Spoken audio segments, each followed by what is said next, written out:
নমস্কাৰ আকাশবাণী গুৱাহাটী কেন্দ্ৰৰ সন্ধিয়াৰ আঞ্চলিক বাতৰি পঢ়িছো পুলক গগৈয়ে আৰু মোৰ সৈতে আছে ডলি দাস এতিয়াৰ প্ৰধান বাতৰিসমূহ হৈছে নতুন কৃষি আইনে দেশৰ ক্ষুদ্ৰ আৰু উপান্ত খেতিয়কৰ উন্নয়নত সহায় কৰিব বুলি ৰাজ্যসভাত প্ৰধানমন্ত্ৰী নৰেন্দ্ৰ মোদীৰ প্ৰকাশ মুখ্যমন্ত্ৰী সৰ্বানন্দ সোণোৱালৰ ডিব্ৰুগড়ৰ খনিকৰত ডিব্ৰুগড় জিলা বিজ্ঞান কেন্দ্ৰৰ আধাৰশিলা স্থাপন 471 গৰাকী ক্ষুদ্ৰ চাহ খেতিয়কলৈ ভূমি আবণ্টন পত্ৰ বিতৰণৰ শুভাৰম্ভ উত্তৰাখণ্ডৰ জলপ্ৰলয়ত অসমৰ 3জন ব্যক্তি সন্ধানহীন অসম লোকসেৱা আয়োগৰ অধ্যক্ষ হিচাপে প্ৰাক্তন ভাৰতীয় প্ৰশাসনিক সেৱাৰ বিষয়া ৰাজীৱ কুমাৰ বৰাক নিযুক্তি আৰু চেন্নাই ক্ৰিকেট টেষ্টত জয়ৰ বাবে ভাৰতক ইংলেণ্ডৰ 420 ৰানৰ লক্ষ্য নিৰ্ধাৰণ এতিয়া শুনক বিতং বাতৰি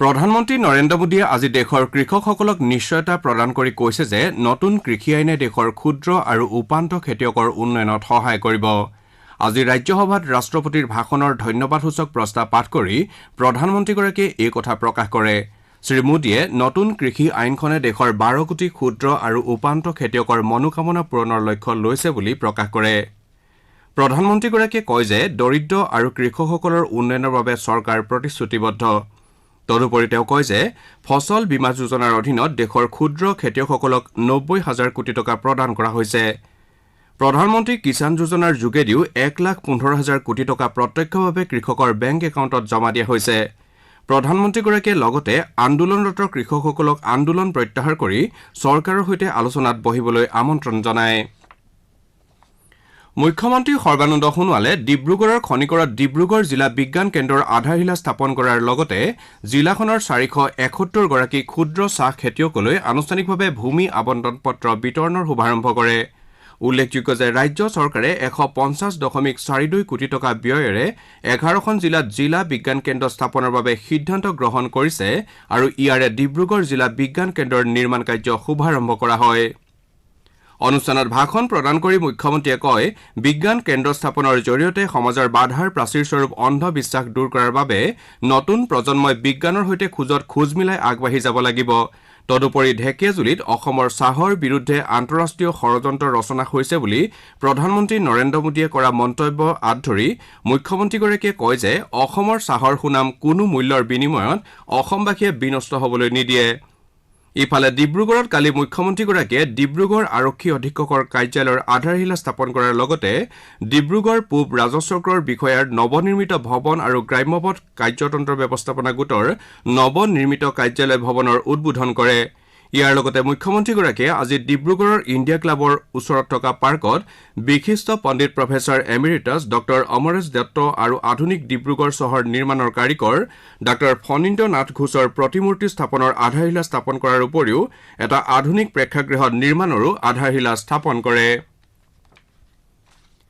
উত্তৰাখণ্ডৰ হিমস্খলনৰ ফলত হোৱা জলপ্ৰলয়ত অসমৰ 3জনকৈ লোক সন্ধানহীন হোৱাৰ তথ্য পোৱা গৈছে সন্ধানহীন হোৱাৰ ভিতৰত নগাঁও জিলাৰ কামপুৰৰ অমৰজ্যোতি দাস আৰু তেওঁৰ ভাতৃ অমল দাস ইফালে তেওঁলোকৰ লগতে জিলাখনৰ লংকাৰ কাকিৰ সুশান্ত ডালু নামৰ এজন যুৱক সন্ধানহীন হৈ আছে তেওঁলোক উত্তৰাখণ্ডৰ এটা কোম্পানীত কৰ্মৰত হৈ আছিল অঞ্চলটোত হোৱা বানৰ পাছত 150 জনতকৈও অধিক লোক সন্ধানহীন হৈ আছে আৰু ইয়াৰে 19 জন লোকক এতিয়ালৈকে উদ্ধাৰ কৰা হৈছে হিমবাহ বিস্ফোৰণৰ ফলত হঠাৎ অহা বানত নৈপৰীয়া অঞ্চলত থকা প্ৰায় সকলো বাসগৃহ ধ্বংসপ্ৰাপ্ত হোৱাৰ লগতে এনটিপিচিৰ কাৰ্যালয় আৰু আৱাসিক এলেকাৰ 5খন দলং ক্ষতিগ্ৰস্ত হয় অলকানন্দা নৈৰ জলস্তৰ সম্প্ৰতি স্থিৰ হৈ আছে বুলি জানিব পৰা গৈছে ইপিনে ৰাষ্ট্ৰীয় আৰু ৰাজ্যিক দুৰ্যোগ সঁহাৰি বাহিনী সশস্ত্ৰ সীমাবল আইটিবিপি আৰু নিৰাপত্তা বাহিনীৰ জোৱানসকলে উদ্ধাৰ আৰু সাহায্য অভিযানত তৎপৰতাৰে অংশগ্ৰহণ কৰিছে ৰাজ্য চৰকাৰে অঞ্চলটোত আবদ্ধ হৈ থকা লোকসকলৰ সাহায্যাৰ্থে হেল্পলাইন নম্বৰ মুকলি কৰিছে বাক্সা জিলাৰ বৰবৰীত গোলবিল পথৰ বৰিমাখাত আজি মৰা পাগলদিয়া নৈত নিৰ্মাণ কৰিবলগীয়া পকী দলঙৰ আধাৰশিলা স্থাপন কৰা হয় 12 কোটি 50 লাখ টকাৰ ব্যয়েৰে এই দলংখন নিৰ্মাণ কৰা হ'ব বিটিচিৰ কাৰ্যবাহী সদস্য ৰাকেশ ব্ৰহ্মই আজি আনুষ্ঠানিকভাৱে ইয়াৰ নিৰ্মাণ কাৰ্যৰ শুভাৰম্ভ কৰে শ্ৰী ব্ৰহ্মই এই দলংখন অহা 6 মাহৰ ভিতৰত নিৰ্মাণ সম্পূৰ্ণ কৰাৰ কথা প্ৰকাশ কৰে আজিৰ অনুষ্ঠানত লোক নিৰ্মাণ বিভাগৰ কেইবাজনো শীৰ্ষ বিষয়াৰ লগতে অঞ্চলটোৰ ভালেমান ব্যক্তি উপস্থিত থাকে দেশত বৰ্তমানলৈ 58,12,000ৰো অধিক স্বাস্থ্যকৰ্মীক কোভিড-19 প্ৰতিষেধক প্ৰদান কৰা হৈছে। স্বাস্থ্য আৰু পৰিয়াল কল্যাণ মন্ত্ৰালয়ে প্ৰকাশ কৰা তথ্য অনুসৰি কালিৰ দিনটোত মুঠ 36,000 লোকক এই প্ৰতিষেধক প্ৰদান কৰা হয়। আনহাতে দেশত কোভিড-19ৰ পৰা আৰোগ্যৰ হাৰ 97.20% বৃদ্ধি পাইছে। ইফালে কালিৰ দিনটোত 11,000ৰো অধিক কোভিড ৰোগী সুস্থ হৈ উঠে। ইয়াকে লৈ দেশত বৰ্তমানলৈ সুস্থ হৈ উঠা ৰোগীৰ সংখ্যা 1,05,00,000ৰো অধিক হৈছেগৈ। সম্প্ৰতি মুঠ আক্ৰান্তৰ 1.37% অৰ্থাৎ 1,48,609 জন ৰোগী চিকিৎসাধীন হৈ আছে। আনহাতে বিগত দিনত 11,831 জন লোক নতুনকৈ এই ৰোগত আক্ৰান্ত হয়। ইয়াকে লৈ দেশত বৰ্তমানলৈ আক্ৰান্ত হোৱা লোকৰ সংখ্যাই 1,08,00,000 অতিক্ৰম কৰিলে। তথ্য আৰু সম্প্ৰচাৰ মন্ত্ৰী প্ৰকাশ জাভ্ৰেকাৰে আজি কৈছে যে কোভিড-19 মহামাৰীৰ বাবে দেশৰ কোনো এটি শিশুৱে শিক্ষাৰ পৰা বঞ্চিত হোৱা নাই। লোকসভাত আজি এটা প্ৰশ্নৰ উত্তৰত শ্ৰী জাভ্ৰেকাৰে কয় যে এই মহামাৰীৰ প্ৰত্যাহ্বানৰ মুখামুখি হোৱাৰ ক্ষেত্ৰত দক্ষতা প্ৰদৰ্শন কৰিছে আৰু এই জটিল সময়ক এটা সুযোগলৈ পৰিৱৰ্তন কৰিছে। মন্ত্ৰীগৰাকীয়ে কয় যে মহামাৰীৰ সময়ছোৱাত শিক্ষা ব্যৱস্থাৰ ওপৰত কোনো ধৰণৰ প্ৰভাৱ পৰা নাই আৰু ছাত্ৰ-ছাত্ৰীসকলক অনলাইন যোগে শিক্ষা প্ৰদান কৰা হৈছে। শ্ৰী জাভ্ৰেকাৰে কয় যে দেশত বৰ্তমান 34টা শৈক্ষিক চেনেল আছে। ইয়াৰ ভিতৰত 22টা উচ্চ শিক্ষাৰ আৰু 12টা বিদ্যালয় শিক্ষাৰ। তেওঁ কয় যে দীক্ষা মঞ্চৰো শৈক্ষিক গতিবিধি যথেষ্ট সক্ৰিয়ভাৱে অব্যাহত আছে আৰু বিদ্যাৰ্থীসকলৰ বাবে কেইবালাখো পাঠ আপলোড কৰা হৈছে। আন এটা প্ৰশ্নৰ উত্তৰত শ্ৰী জাভ্ৰেকাৰে কয় যে কেইবাখনো ৰাজ্যই বিদ্যালয় আৰু মহাবিদ্যালয়সমূহ পুনৰ খোলাৰ বাবে পদক্ষেপ গ্ৰহণ কৰিছে। কেন্দ্ৰীয় চৰকাৰে এই পদক্ষেপৰ বাবে ৰাজ্যসমূহক বিতং নীতি নিৰ্দেশনা দিছে বুলিও তেওঁ উল্লেখ কৰে। উত্তৰ পূব সীমান্ত ৰেলৱে আৰু 2খন বিশেষ ৰেলৰ চলাচল আৰম্ভ কৰিব। ৰাজেন্দ্ৰ নগৰ কামাখ্যা এক্সপ্ৰেছ ৰেলখন আজি ৰাজেন্দ্ৰ নগৰৰ পৰা নিশা 11:10 যাত্ৰা আৰম্ভ কৰি কাইলৈ নিশা কামাখ্যাত উপস্থিত হ'ব। এই ৰেলগাড়ীখন ৰাজেন্দ্ৰ নগৰৰ পৰা প্ৰতি দেওবাৰ, সোমবাৰ, মঙলবাৰ আৰু বুধবাৰে কামাখ্যালৈ আহিব। ইয়াৰ বিপৰীতে পৰহিলৈৰ পৰা কামাখ্যা ষ্টেচনৰ পৰা ৰাজেন্দ্ৰ নগৰলৈ এই ৰেলৰ যাত্ৰা আৰম্ভ হ'ব। সপ্তাহৰ প্ৰতি মঙলবাৰ, বুধবাৰ, বৃহস্পতিবাৰ আৰু শুক্ৰবাৰে পুৱা 5 বজাত ৰাজেন্দ্ৰ নগৰলৈ বুলি যাত্ৰা আৰম্ভ কৰিব। ইফালে ৰাজেন্দ্ৰ নগৰ ডিব্ৰুগড় এক্সপ্ৰেছ ৰেলগাড়ীখনে 13 ফেব্ৰুৱাৰীৰ পৰা ৰাজেন্দ্ৰ নগৰৰ পৰা যাত্ৰা আৰম্ভ কৰিব। এই ৰেলখনে প্ৰতি শনিবাৰে বিয়লি 3:05 যাত্ৰা কৰিব। ইয়াৰ বিপৰীতে 15 ফেব্ৰুৱাৰীৰ পৰা ডিব্ৰুগড়ৰ পৰা ৰাজেন্দ্ৰ নগৰলৈ যাত্ৰা কৰিব। এই ৰেলখন প্ৰতি সোমবাৰে পুৱা 5:20 ডিব্ৰুগড়ৰ পৰা যাত্ৰা কৰিব বুলি উত্তৰ পূব সীমান্ত ৰেলৱেৰ মুখ্য জনসম্পৰ্কৰক্ষী বিষয়াই জানিবলৈ দিছে। শ্ৰোতাসকলে সন্ধিয়াৰ আঞ্চলিক বাতৰি শুনিছে আকাশবাণী গুৱাহাটীৰ পৰা। আপোনালোকে আমাৰ এই বাতৰি আমাৰ ইউটিউব চেনেল এআৰ নিউজ গুৱাহাটী অথবা নিউজ অন এআইআৰ এপ যোগেও শুনিব পাৰিব। এতিয়া পৰৱৰ্তী বাতৰি শুনক ডলি দাসৰ পৰা।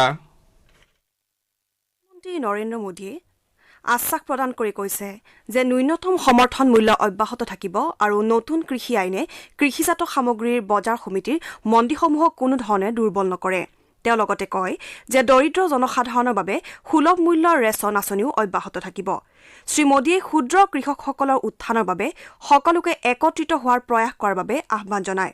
প্ৰধানমন্ত্ৰীয়ে গঠনমূলক আলোচনাসমূহক স্বাগতম জনাই এই বুলি সাৱধান কৰি দিয়ে যে প্ৰগতিশীল সংশোধনৰ পথত বাধাসমূহে কৃষকসকলক বহু প্ৰতীক্ষিত অধিকাৰসমূহৰ পৰা বঞ্চিত কৰিব।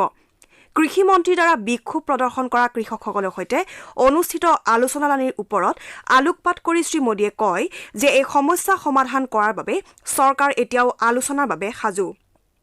বিক্ষোভ প্ৰদৰ্শন কৰা ঠাইসমূহত উপস্থিত থকা বয়োজ্যেষ্ঠ লোক আৰু শিশুসকলৰ বাবে চিন্তা ব্যক্ত কৰি শ্ৰীমোদীয়ে তেওঁলোকক ঘৰলৈ উভতি যাবলৈ অনুৰোধ জনায়।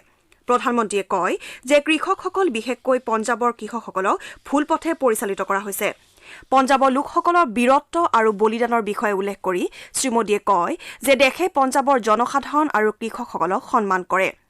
কোভিড মহামাৰীৰ বিৰুদ্ধে দেশত যুঁজত সকলোৱে আগবঢ়োৱা প্ৰয়াসৰ বাবে প্ৰধানমন্ত্ৰীয়ে সকলোৰে প্ৰশংসা কৰে। অসম লোকসেৱা আয়োগৰ অধ্যক্ষ হিচাপে প্ৰাক্তন ভাৰতীয় প্ৰশাসনিক সেৱাৰ বিষয়া ৰাজীৱ কুমাৰ বৰাক নিযুক্তি দিয়া হৈছে। ৰাজ্য চৰকাৰে আজি এখন চৰকাৰী অধিসূচনাযোগে এই কথা জানিবলৈ দিছে। শ্ৰীবৰাই শপত গ্ৰহণ কৰাৰ দিনাৰ পৰাই তেওঁৰ এই নিযুক্তি কাৰ্যকৰী হ'ব। কোকৰাঝাৰৰ বড়োফা নগৰৰ BTC সচিবালয়ত আজি অনুষ্ঠিত হোৱা এক অনুষ্ঠানত কোকৰাঝাৰ, চিৰাং, বাক্সা আৰু ওদালগুৰি জিলাৰ নতুনকৈ প্ৰাদেশিকৃত শিক্ষানুষ্ঠানৰ বাবে 2160গৰাকী শিক্ষক আৰু কৰ্মচাৰীক নিযুক্তি পত্ৰ প্ৰদান কৰা হয়। BTC পৰিষদৰ মুৰব্বী প্ৰমোদ বড়োৱে শিক্ষা বিভাগৰ উদ্যোগত আয়োজিত এই অনুষ্ঠানত শিক্ষকসকলক নিযুক্তি পত্ৰ বিতৰণ কৰে। এই অনুষ্ঠানত কোকৰাঝাৰ সমষ্টিৰ সাংসদ নৱ কুমাৰ শৰণীয়াৰ লগতে BTC পৰিষদৰ কাৰ্যবাহী সদস্যসকলেও অংশগ্ৰহণ কৰে। ৰাষ্ট্ৰীয় কৃষি বিকাশ তথা ৰাজ্যৰ মীন বিভাগৰ সৌজন্যত আজি ওদালগুৰি জিলাৰ ভেৰগাঁৱত অঞ্চলটোৰ মীন পালকসকলৰ বাবে মীন সজাগতা শিবিৰ অনুষ্ঠিত হয়। এই শিবিৰত বিজ্ঞান ভিত্তিক মীন পালন আৰু বজাৰ সম্পৰ্কত মীন পালকসকলক অৱগত কৰোৱা হয়। আজিৰ এই শিবিৰত অঞ্চলটোৰ ১৫০ শতাধিক মীন পালকে অংশগ্ৰহণ কৰে। আকাশবাণী গুৱাহাটী কেন্দ্ৰত আজি বিয়লি এটা অনুষ্ঠানত আকাশী স্পন্দন শীৰ্ষক এখন প্ৰাচীৰ পত্ৰিকা উন্মোচন কৰা হয়। আকাশবাণীৰ কাৰিকৰী বিভাগৰ উপ সঞ্চালক প্ৰধান ৰুচি আগৰৱালাই বন্তি প্ৰজ্বলনেৰে অনুষ্ঠানৰ শুভাৰম্ভ কৰে। আকাশবাণী গুৱাহাটীৰ অনুষ্ঠান মুৰব্বী ৰাজীৱ বৰুৱাই এই প্ৰাচীৰ পত্ৰিকাখন আনুষ্ঠানিকভাৱে উন্মোচন কৰে। অনুষ্ঠানত আকাশবাণী গুৱাহাটীৰ কেইবাগৰাকীও বিষয়া কৰ্মচাৰী উপস্থিত থাকে। জিন্তি ৰাণী ডেকাৰ সম্পাদনাত প্ৰকাশিত এই প্ৰাচীৰ পত্ৰিকাখন ৩ মাহৰ অন্তত পুনৰ প্ৰকাশ কৰাৰ সিদ্ধান্ত লোৱা হৈছে। দক্ষিণ শালমাৰা মানকচাৰ জিলাৰ সদৰ হাটশিঙিমাৰীত স্বয়ং আঁচনিৰ ধন লাভ কৰা 286টা চৰকাৰী অনুদানপ্ৰাপ্ত আত্মসহায়ক গোটৰ 2157জন হিতাধিকাৰী আজিৰে পৰা প্ৰশিক্ষণ প্ৰদান কৰা হৈছে। জিলা প্ৰশাসনৰ উদ্যোগত এইসকল হিতাধিকাৰী 7 দিনীয়াকৈ প্ৰশিক্ষণ দিয়াৰ ব্যৱস্থা কৰা হৈছে। উল্লেখযোগ্য যে জিলাখনৰ 286টা আত্মসহায়ক গোটে স্বয়ং আঁচনিৰ অধীনত 30,000 টকাকৈ অনুদান লাভ কৰিছে। এই প্ৰশিক্ষণ প্ৰদান অনুষ্ঠানত জিলা সহকাৰী আয়ুক্ত দীপাংকৰ নাথ, জিলা কৃষি বিষয়া মোজাম্মেল হক সমল ব্যক্তি হিচাপে উপস্থিত থাকে। চেন্নাইৰ MA চিদাম্বৰম ষ্টেডিয়ামত ভাৰত আৰু ইংলেণ্ডৰ মাজত অনুষ্ঠিত চলিত টেষ্ট ক্ৰিকেট শৃংখলাৰ প্ৰথম টেষ্টৰ চতুৰ্থ দিনা ভাৰতে দ্বিতীয় ইনিংছত 420 ৰানৰ বিজয় লক্ষ্যৰে খেলি আজিৰ দিনটোৰ শেষলৈকে এটা উইকেটৰ বিনিময়ত 39 ৰান সংগ্ৰহ কৰে। 381 ৰানৰ বিজয় লক্ষ্যৰে ভাৰতৰ কাইলৈ খেলৰ পঞ্চম দিনা খেলত অৱতীৰ্ণ হ'ব। উল্লেখযোগ্য যে ইংলেণ্ডে কালি নিজৰ দ্বিতীয় ইনিংছত 178 ৰান সংগ্ৰহ কৰে। ইয়াৰ পূৰ্বে দলটোৱে প্ৰথম ইনিংছত 578 ৰান কৰাৰ বিপৰীতে ভাৰতে 337 ৰানত নিজৰ প্ৰথম ইনিংছ সামৰিছিল। অহা 20 ফেব্ৰুৱাৰীৰ পৰা দেশৰ 6খন চহৰত অনুষ্ঠিত হ'বলগীয়া বিজয় হাজাৰে ক্ৰিকেট ট্ৰফিৰ বাবে গকুল শৰ্মাৰ নেতৃত্বত 15জনীয়া অসমৰ দলটো ঘোষণা কৰা হৈছে। এই প্ৰতিযোগিতা চুৰাট, ইন্দোৰ, বেংগালুৰু, কলকাতা আৰু জয়পুৰত অনুষ্ঠিত হ'ব। উল্লেখযোগ্য যে আঘাতৰ বাবে অসমৰ তাৰকা খেলুৱৈ ৰিয়ান পৰাগক দলৰ পৰা বাদ দিয়া হৈছে। শ্ৰোতাসকলে এই বাতৰি আমাৰ YouTube channel AIR news Guwahati অথবা নিউজ অন AIR এপ যোগেও শুনিব পাৰিব। বাতৰি শেষ কৰাৰ পূৰ্বে প্ৰধান বাতৰিসমূহ আকৌ এবাৰ পঢ়ি দিছো। নতুন কৃষি আইনে দেশৰ ক্ষুদ্ৰ আৰু উপান্ত খেতিয়কৰ উন্নয়নত সহায় কৰিব বুলি ৰাজ্যসভাত প্ৰধানমন্ত্ৰী নৰেন্দ্ৰ মোদীৰ প্ৰকাশ। মুখ্যমন্ত্ৰী সৰ্বানন্দ সোণোৱালৰ ডিব্ৰুগড়ৰ খনিকৰত ডিব্ৰুগড় জিলা বিজ্ঞান কেন্দ্ৰৰ আধাৰশিলা স্থাপন। 471গৰাকী ক্ষুদ্ৰ চাহ খেতিয়কলৈ ভূমি আবণ্টন পত্ৰ বিতৰণৰ শুভাৰম্ভ। উত্তৰাখণ্ডৰ জলপ্ৰলয়ত অসমৰ 3জন ব্যক্তি সন্ধানহীন।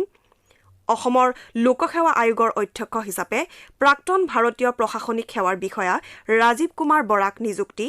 আৰু চেন্নাই ক্ৰিকেট টেষ্টত জয়ৰ বাবে ভাৰতক ইংলেণ্ডৰ 420 ৰানৰ লক্ষ্য নিৰ্ধাৰণ। বাতৰি শেষ কৰাৰ পূৰ্বে কওঁ, মাস্ক পৰিধান কৰক, হাত ধুৱক আৰু পৰস্পৰৰ মাজত কমেও 2 গজ দূৰত্ব বজাই ৰাখক। কোভিডক পৰাজিত কৰক। এতিয়াৰ বাতৰি ইমানতে শেষ হ'ল।